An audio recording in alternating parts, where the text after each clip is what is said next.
The massive screens in Earth's Deep Space Monitoring Center lit up with unusual signals. Robert Moore, the lead space traffic controller, leaned forward in his chair, his eyes fixed on the readings. Something large was moving at the edge of the solar system, and it wasn't following any known orbital patterns. "Sir, you need to see this," he called out to his supervisor, who quickly walked over to his station. Within minutes, similar alerts appeared in space monitoring stations across the globe. The objects, there were 12 of them, moved with purpose, their trajectory clearly indicating they were not natural phenomena. They were ships, and they were heading straight for Earth. In Washington, D.C., London, Beijing, Moscow, and other capitals around the world, encrypted messages flew back and forth.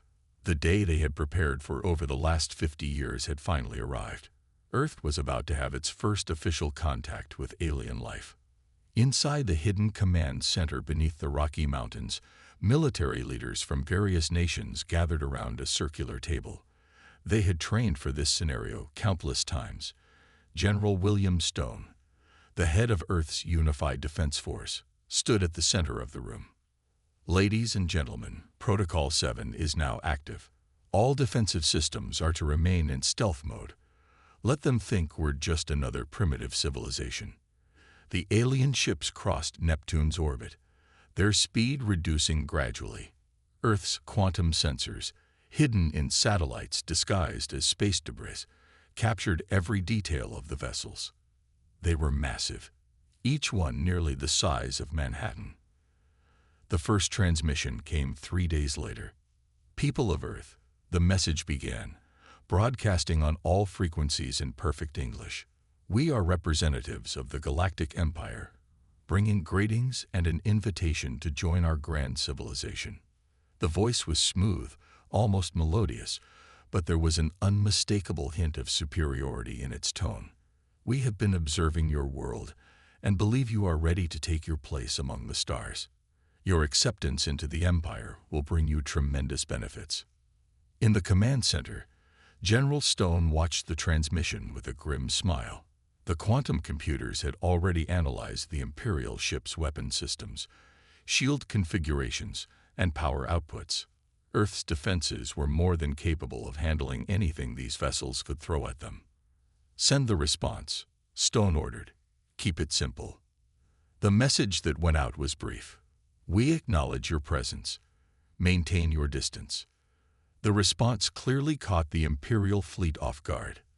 There was a long pause before they transmitted again. "Perhaps you don't understand," the Imperial voice said, slight confusion evident in its tone. "We are offering you membership in the largest civilization in the known galaxy. Your primitive weapons would be replaced with—" The transmission cut off abruptly as Earth activated a selective communication barrier, another technology they had kept hidden for decades. In orbit, thousands of microsatellites, invisible to Imperial scanners, began moving into defensive formations. Deep beneath the oceans, quantum generators powered up, ready to create shields that could cover entire continents. On the far side of the moon, underground hangars prepared to launch Earth's own fleet of warships if needed. The Imperial ships held their position near Mars, seemingly uncertain about this unexpected response. Their scanners would show them only what Earth wanted them to see, a planet with basic space capabilities, primitive satellites, and conventional weapons.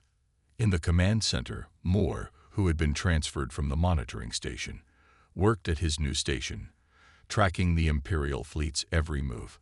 "They're launching smaller vessels, sir. Probably scout ships." "Let them come," General Stone replied. "But if they cross the lunar orbit, show them our first layer of defense." The scout ships moved closer, their sensors probing Earth's atmosphere, mapping its cities, scanning for military installations. They would find exactly what Earth wanted them to find, no more, no less. In homes across the planet, life continued as normal. The public remained unaware of the visitors, thanks to carefully controlled information. 50 years of preparation had taught humanity that panic was as dangerous as any external threat.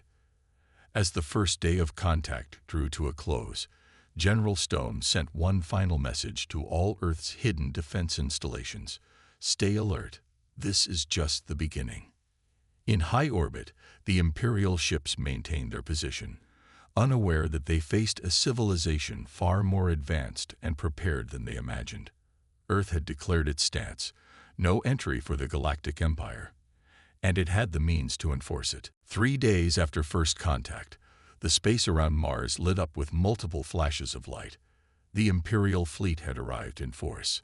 Hundreds of warships appeared through what their sensors identified as jump points, forming a massive armada that stretched for thousands of kilometers. In Earth's command center, General Stone watched the holographic display with calm eyes.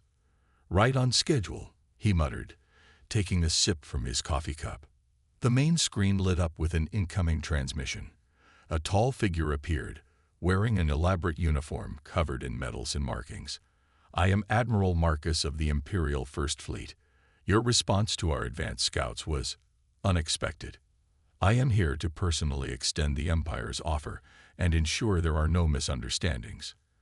Commander Thomas Reed, newly appointed as Earth's military spokesperson, stepped forward to respond. His simple blue uniform stood in stark contrast to the Admiral's ornate attire. "There are no misunderstandings, Admiral. Earth's position remains unchanged. This is sovereign space." The Admiral's expression darkened. "You speak boldly for a world that has barely reached its own moon. Our sensors show your technology level. You have no planetary shields, no quantum weapons, no FTL capabilities. The Empire's patience is not unlimited." Reed allowed himself a small smile. "Your sensors show what we want them to show, Admiral. This is your final warning. Depart from our solar system." The transmission erupted with angry shouts from Imperial officers in the background. Admiral Marcus raised his hand for silence. "You leave us no choice. We will demonstrate why the Empire rules 1,000 worlds." The transmission cut off. Immediately, 50 Imperial warships broke formation and moved toward Earth. Their weapons charged, creating an impressive light show visible even from the ground. In the command center, Reed turned to General Stone. "Should we show them our first card?" Stone nodded. "Activate the quantum shield. Minimal power only. Let's not reveal too much yet." As the Imperial ships approached the moon's orbit, Earth's hidden defense grid came to life. The air around the planet shimmered, and a barely visible blue barrier formed. The Imperial ships fired their first volley. Bright red beams of energy that looked devastating. The shots hit Earth's shield and simply vanished. There was no explosion, no impact, no drain on power systems. The energy was simply gone, absorbed into the quantum field and redirected to Earth's power grid. In the Imperial flagship, Admiral Marcus stared at his sensor readings in disbelief. "Impossible," he muttered. "Scan again. Where did they get this technology?" The second wave of Imperial ships moved forward, firing more powerful weapons. Torpedoes, energy beams, and exotic particles all met the same fate: quiet absorption into Earth's defensive shield. Commander Reed opened a channel to the Imperial fleet. "As you can see, Admiral, we are not as primitive as you assumed. Would you like to reconsider your position?" The response came in the form of a massive barrage from the entire Imperial fleet. The sky lit up like 1,000 suns as every ship fired their main weapons. Earth's shield glowed slightly brighter, but remained intact. In cities around the world, people pointed at the strange lights in the sky, many recording videos on their phones. The world governments simultaneously released a prepared statement about a joint military exercise testing new satellite technology. "Should we return fire?" Reed asked, watching the continued Imperial barrage. General Stone shook his head. "Not yet. Let them wear themselves out. Show them how futile their attacks are." For 6 hours, the Imperial fleet maintained their assault. Earth's shield never wavered. Power stations across the planet actually reported excess energy from all the absorbed weapons fire. Finally, the Imperial ships ceased firing. Admiral Marcus's face appeared on the screen again, his previous arrogance replaced with barely controlled fury and a hint of fear. "What are you?" he demanded. Commander Reed's response was calm. "We are Earth. We have lived in peace for many years, but we have not been idle. This is your last chance, Admiral. The next time you fire upon our world, we will respond. I don't think you want to see what that response looks like." The Imperial fleet hung in space, motionless. For the first time in centuries, the mighty Galactic Empire faced something they had never encountered before. A civilization that could say no. Admiral Marcus paced on the bridge of his flagship, his boots clicking against the polished floor. 24 hours had passed since their failed attack, and Earth's shield remained active, mocking the Empire's most powerful weapons. "Status of the planet killer," he demanded. His second-in-command, Captain Reed, checked the holographic display. 8 hours away, sir. But are you sure? We've never used it on an inhabited world before. Before Marcus could respond, alarms blared across the Imperial fleet. On their screens, thousands of small objects suddenly appeared, rising from Earth's surface and the dark side of the moon. In Earth's command center, Commander Reed gave the order. "Launch Guardian Defense Network. Let's show them what Earth can really do." The small objects were drones, each no bigger than a car, but powered by advanced AI systems. They moved with impossible speed, weaving between Imperial ships. The Empire's automated defenses fired at them, but the drones simply absorbed the energy, just like Earth's shield had done. "What are they doing?" Marcus watched as the drones surrounded his ships. "Fire everything. Destroy them." The drones didn't attack. Instead, they projected a quantum field around each Imperial vessel, creating individual bubbles that trapped the ships in place.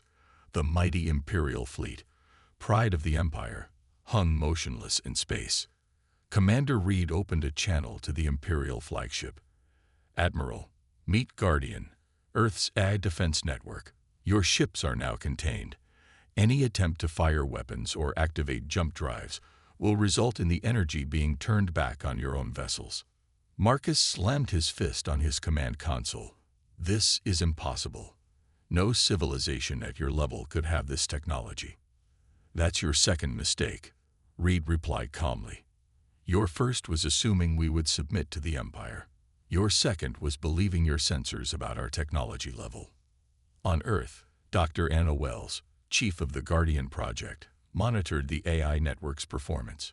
"All Imperial ships successfully contained," she reported. "Their weapons are useless, and their engines are nullified. They're not going anywhere without our permission." The Imperial crews watched in horror as their mighty warships were rendered helpless by devices they could barely detect on their sensors. Some tried to fire their weapons, only to have the energy reflected back, scorching their own hulls. "Perhaps now you'd like to discuss terms." Reed's voice carried a hint of amusement. "We're particularly interested in hearing about this planet killer you're waiting for." Marcus's face went pale. "How did you?" "We've been listening to your communications since you entered the solar system. Did you really think those encryption systems were secure?" In the command center, General Stone nodded to Dr. Wells. "Show them our fighters." From the lunar bases, Earth's combat vessels emerged. They were smaller than Imperial ships, but sleek and deadly-looking. They moved with precision through the trapped Imperial fleet, taking up strategic positions. "These are only a fraction of our forces," Reed explained to the stunned admiral. "We've had 50 years to prepare for this moment. 50 years of watching the galaxy, learning, building, and waiting. We knew someone would come eventually." The Imperial admiral stared at his tactical display, watching Earth's fighters move through his helpless fleet. A lifetime of Imperial superiority crumbled around him as he realized the truth. They had severely underestimated this world. "Your planet killer will be intercepted before it arrives," Reed continued. "We're giving you one final chance to leave this system peacefully. If you refuse, we will be forced to demonstrate our offensive capabilities." In the background, Marcus could hear his crew muttering nervously. Never in Imperial history had they faced such a situation. Their mighty fleet, rendered powerless by an inferior civilization. "What are your terms?" Marcus finally asked, his voice heavy with defeat. "Simple. Leave. Never return. Spread the word through your empire. Earth is off limits." Reed's voice was firm. "You have 1 hour to decide before we take more permanent action." The Imperial fleet hung suspended in space, their mighty weapons silent, their crews watching Earth's fighters circle them like predators toying with prey. The journey that had begun with absolute confidence in Imperial superiority was now a lesson in humility. And it wasn't over yet. Admiral Marcus's hour was up. His fleet remained trapped in Earth's quantum containment fields, surrounded by Guardian drones and Earth fighters. The planet killer was now just 4 hours away. "Your time has expired, Admiral." Commander Reed's voice came through clear on all Imperial channels. "We detect no preparations for departure. We also notice your planet killer continuing its approach. You've made your choice." In Earth's command center, General Stone turned to his staff. "Begin Phase 4. Target the planet killer first."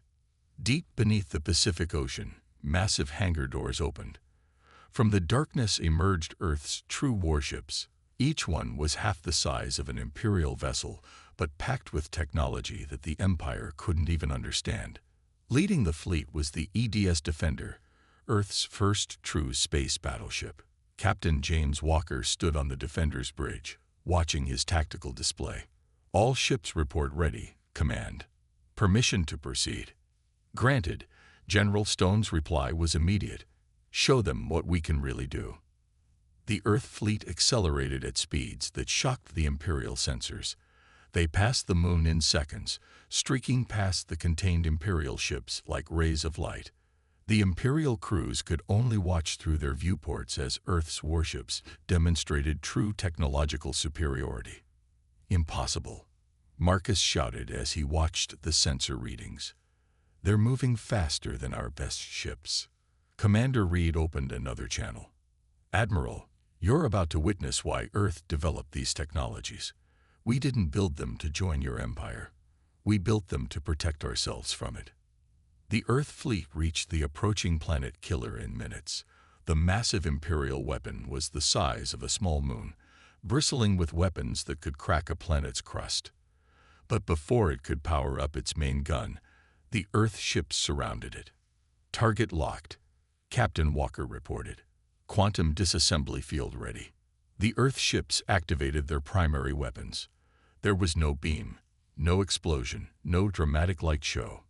Instead, the planet killer simply began to come apart at the molecular level. Piece by piece, it dissolved into its basic components, each atom separated and contained. In the Imperial fleet, Marcus watched in horror as his ultimate weapon vanished from his sensors. "What kind of weapons are these?" "The kind your empire never bothered to develop," Reed replied. "You relied on brute force while we focused on understanding the fundamental laws of physics. Now, Admiral, watch what happens when we turn these weapons toward your fleet." The Earth fleet returned, moving into attack formation around the contained Imperial ships. The Guardian drones pulled back, maintaining their containment fields. "Last chance, Admiral." Reed's voice was stern. "Order your fleet to leave, or we'll be forced to demonstrate these weapons on your ships as well." In the Imperial flagship, panic was spreading through the crew. They had just watched their most powerful weapon disappear without a trace. The mighty Empire, which had conquered 1,000 worlds, was facing something they had never encountered before, a superior force. Marcus looked at his officers, saw the fear in their eyes, and made his decision.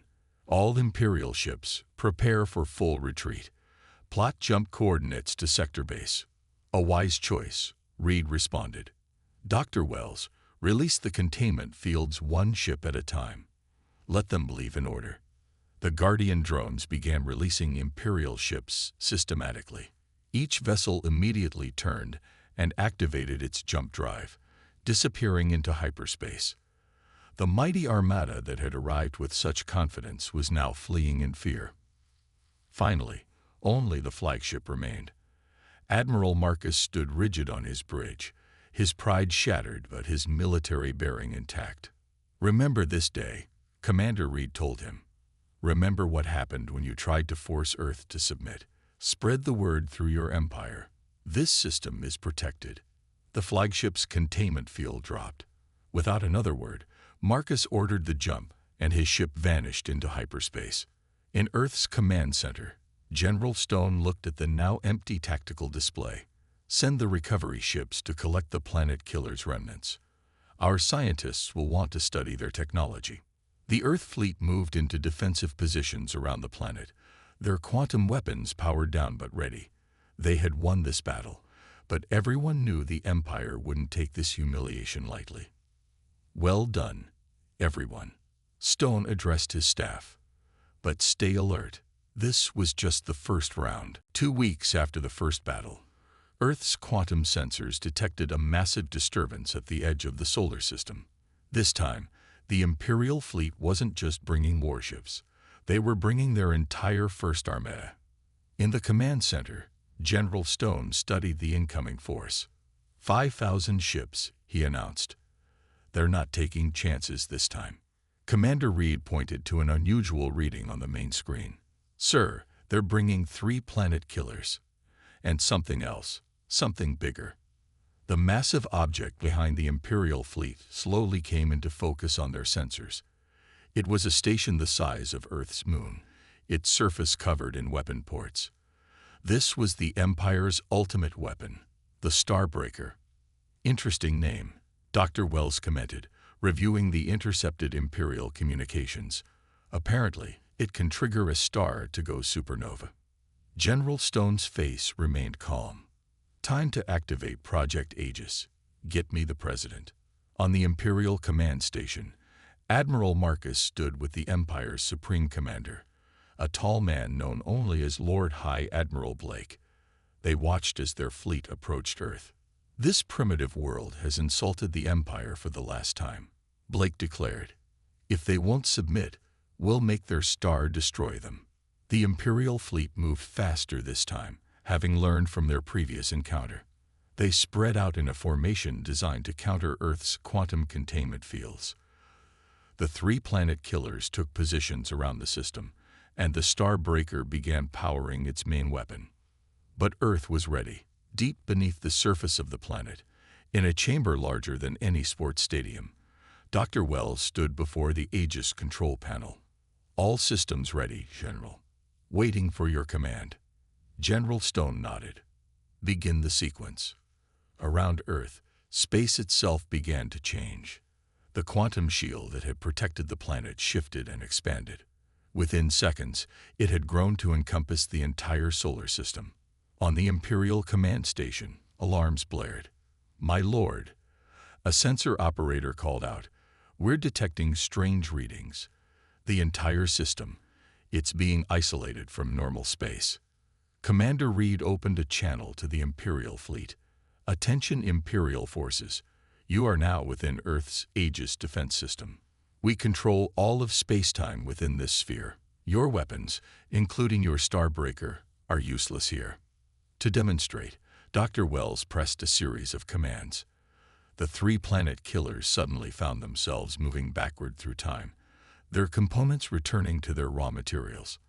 The Starbreaker's energy beam fired, but in Earth's controlled space-time, the beam curved around and headed back toward the station. "Impossible," Blake shouted as he watched his ultimate weapons beam approaching. "Full power to shields." The beam struck the Starbreaker's shields and passed through them, as if they didn't exist. But instead of destroying the station, it simply powered down all its systems. "You see," Reed's voice was calm, "in here, we decide how physics works. Your weapons only function if we allow them to. Your ships only move if we permit it. This is our space, Admiral Marcus. You should have learned that lesson the first time." The Imperial fleet tried to retreat, but their jump drives wouldn't respond. They were trapped in Earth's controlled space, their mighty weapons nothing more than decorations. Lord High Admiral Blake grabbed the communication controls. What do you want? Name your price. We want just one thing, General Stone replied, taking over the channel. Recognition of Earth's complete sovereignty and independence. No Empire ships or forces will ever enter this system again. We will be left alone. And if we refuse? Blake demanded. In response, Dr. Wells activated another Aegis system. Throughout the Imperial fleet, every weapon system, every engine, every piece of advanced technology simply stopped working. 5,000 ships hung powerless in space. That is not a request. Stone's voice was firm. That is how it will be. You can leave with your fleet intact, or you can leave with nothing. The choice is yours. In the Imperial Command Station, Blake looked at Marcus, then at his dead controls, and understood. The Empire, for the first time in its history, had met its match. Send the message to Imperial Command, Blake ordered quietly. Earth system is now classified as restricted space. No Imperial forces are to enter under any circumstances. The Empire's greatest fleet hung motionless in Earth's controlled space, waiting for permission to limp home, a testament to humanity's determination to remain free. 1 month after Earth's demonstration of the Aegis system, the galaxy was changing. News of Earth's victory over the Empire's first armada spread quickly through the known worlds. For the first time in centuries, someone had not only refused the Empire, but defeated it completely. In Earth's command center, Commander Reed reviewed reports from their deep space monitoring systems. Another 3 systems have declared independence from the Empire, he announced. That makes 15 in total. General Stone studied the galactic map, watching as more systems turned from Imperial red to neutral green. And the Empire's response? Nothing. They can't respond. They're too busy trying to maintain control of their core systems. Reed pulled up another report. Sir, we're getting more calls for help. These worlds want Earth's protection. Dr. Wells entered the room, carrying new data from the Aegis system. We can do it, she said, answering the unspoken question. The quantum field technology can be modified to protect other systems. We'd need to build more control stations, but it's possible. The president's face appeared on the main screen. Then that's what we'll do. Earth didn't develop these defenses just to protect ourselves. If we can help others gain their freedom, we should. Within days, Earth's first diplomatic missions launched. The ships carried not just diplomats, but engineers and scientists, ready to help other worlds develop their own defensive systems. On a former Imperial world called New Hope, Captain Walker watched as Earth engineers helped install the first off-world quantum shield generator. The local people, free from Imperial control for the first time in generations, worked alongside Earth's teams with enthusiasm. The Empire took everything from us, the local leader told Walker. They stripped our resources, took our young people for their armies, and left us with nothing. But now, thanks to Earth, we have a chance. Back in the solar system, the Aegis field detected a new signal. A small Imperial diplomatic vessel requested permission to enter. After careful scanning, Earth allowed it through. In a conference room in Geneva, Earth's leaders met with the Imperial diplomat. The contrast was stark.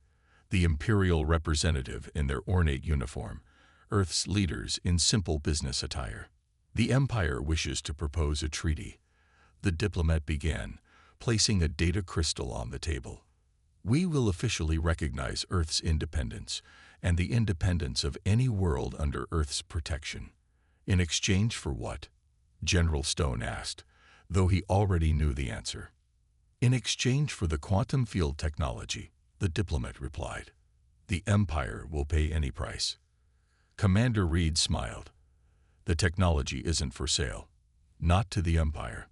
Not to anyone. But we are willing to help peaceful worlds defend themselves against aggression, from any source. The diplomat's face hardened. You're dismantling centuries of Imperial rule. No, Dr. Wells corrected him. We're giving people back their freedom. The Empire did this to itself by choosing domination over cooperation. As the diplomat left Earth empty-handed, more reports came in. 20 more systems had declared independence. Earth's ships were spreading across the galaxy, not as conquerors like the Empire, but as protectors and teachers. In the command center, General Stone watched the galactic map continue to change. The Empire's territory was shrinking daily as more worlds chose freedom. Latest report from the Imperial capital, Reed said, reading from his screen.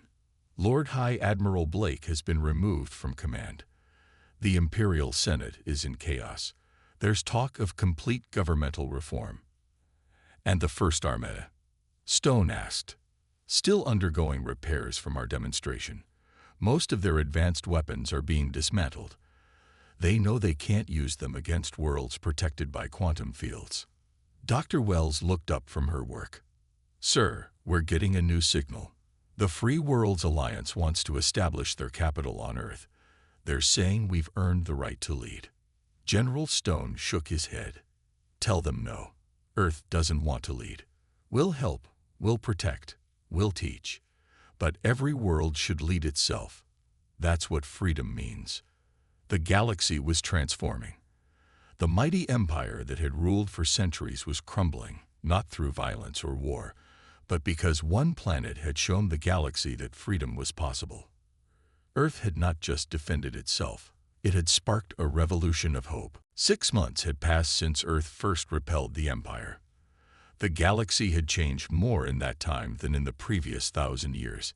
In the great meeting hall of the newly constructed Space Cooperation Center in Geneva, representatives from over 100 free worlds gathered. Commander Reed stood at the podium, looking out at the diverse assembly. Former imperial worlds, independent systems, and even a few imperial colonies that had chosen freedom sat together as equals. Above them, Earth's quantum shield shimmered faintly, a constant reminder of the power that had made this all possible. 1 year ago, Reed began, Earth stood alone against the Empire. Today, we stand together with all of you, not as rulers, but as partners. In orbit, Captain Walker commanded the honor guard of Earth ships alongside vessels from other free worlds. The combined fleet was larger than anything the Empire had ever assembled, but these ships were protectors, not conquerors. Dr. Wells sat in the audience, reviewing data on her tablet. The Aegis system had been successfully installed in 30 star systems, with 20 more under construction. Each world could now protect itself, no longer dependent on Earth or anyone else for defense. General Stone entered the hall, accompanied by a surprising guest, former Admiral Marcus. The Imperial officer had requested asylum 2 months ago, bringing with him valuable information about the Empire's remaining forces. The Imperial Senate has completely reformed, Marcus reported to the Assembly. The old Empire is gone. What remains is a small confederation of core worlds, more focused on trade than conquest. They've learned their lesson. The massive screens in the hall displayed a new map of the galaxy. Where the Empire's red had once dominated, now a rainbow of colors showed the free and independent worlds. Trade routes connected them all, protected by quantum fields that made military attacks impossible. Earth's gift to the galaxy wasn't just technology, Reed continued. It was hope. Hope that any world, no matter how small, could stand up to tyranny. Hope that freedom was possible. In the back of the hall, a group of Earth scientists unveiled their latest project, plans for an exploration fleet. These ships would push beyond known space, not to conquer, but to discover and learn. We never wanted an empire, General Stone addressed the assembly. We never wanted to rule. Earth's goal was simple, to be left in peace, but we discovered that true peace means helping others achieve their freedom too. The gathering wasn't just a celebration. It was a working session.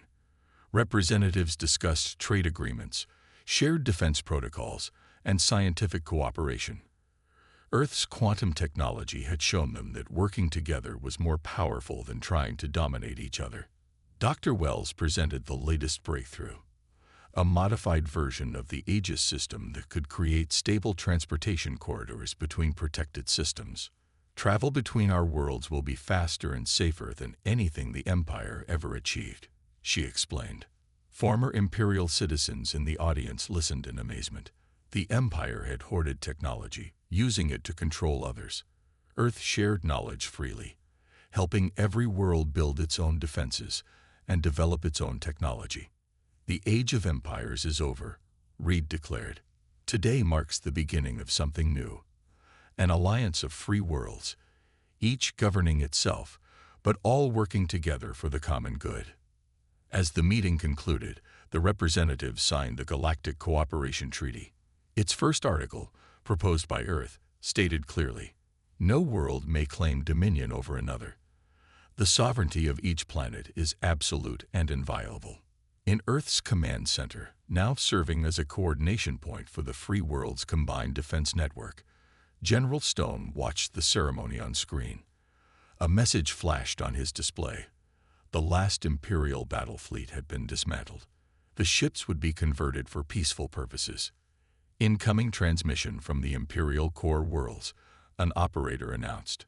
They're requesting permission to send observers to the next Cooperation Council. They want to learn how to work with free worlds instead of trying to rule them. Stone smiled. Tell them they're welcome, as equals, nothing more. Earth's message had been clear from the start.